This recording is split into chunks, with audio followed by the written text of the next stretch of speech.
एक अकाल पड़ गया।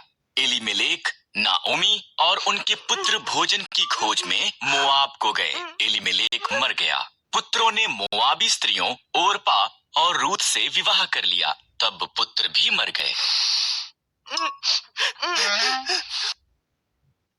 तीनों स्त्रियों के पास पति नहीं थे। जब इज़राइल में अकाल समाप्त हो गया, नाओमी ने घर जाने का फैसला किया। मोआब में ही रहो, उसने अपनी बहुओं से कहा, ये तुम्हारा घर है।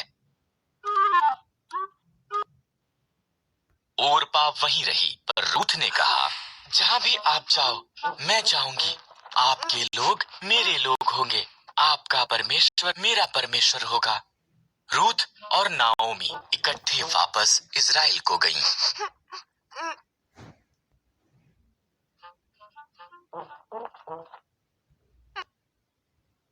ये इज़राइल में फसल के कटने का समय था।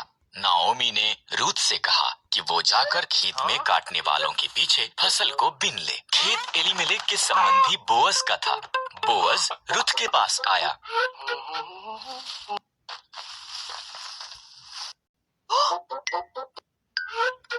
तुम नाओमी के साथ बहुत अच्छी रही हो, बोअज ने कहा।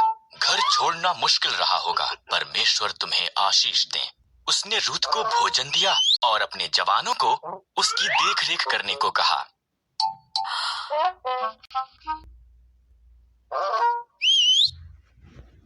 रूथ ने नाओमी को बताया कि क्या हुआ था। नाओमी मुस्कुराई। जब कोई मरता है, उसका निकट संबंधी उसके परिवार की देखभाल करता है। वो व्यक्ति उनका निकटतम छुटकारा देने वाला संबंधी है। बोअज हमारा निकटतम संबंधी है, उसके निकट ही रहना। इसलिए रूथ बोअज के निकट रही। वो हर दिन उसे और ज्यादा पसंद करने लगा। बोअज ने एलीमेलेक की जमीन खरीदी और नाओमी और रूथ की देखभाल की। तब उसने रूथ को उसके साथ विवाह करने के लिए कहा।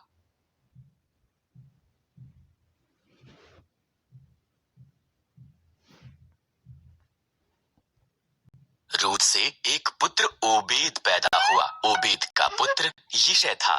यिशै का पुत्र दाऊद था और दाऊद इज़राइल का महान राजा बन गया। इसलिए परमेश्वर ने रूथ को आशीष दी, ठीक जैसा कि बोअज ने प्रार्थना की थी।